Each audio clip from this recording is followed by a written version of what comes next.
वफाकी हुकूमत अगले 3 दिन में धड़ाम से गिर जाएगी। शहबाज हुकूमत खुद मुस्ताफ़ी होने वाली है। PTI के सीनियर रहनुमा परवेज़ खटक की बड़ी पेशगोई। नौशेरा में तकरीब से खिताब करते हुए कहा कि इलेक्शन का ऐलान बहुत जल्द होने, कारकुन तैयार रहें। इमरान खान 2/3 अक्सरियत के साथ जल्द हुकूमत में होंगे। मुल्क पर मुसल्लत हुक्मरान हमेशा मुल्क को लूटते रहे।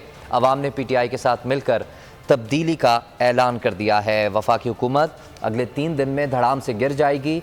शहबाज हुकूमत खुद मुस्ताफ़ी होने वाली है। PTI के सीनियर रहनुमा परवेज़ खटक ने बड़ी पेशगोई कर दी।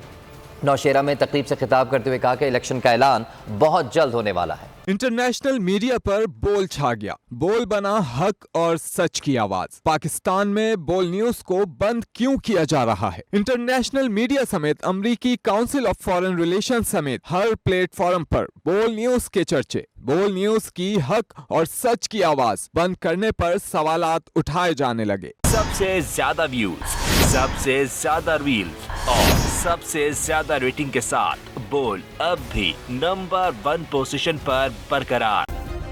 सब्सक्राइब करें और बेल दबाएं ताकि कोई खबर रह न जाए।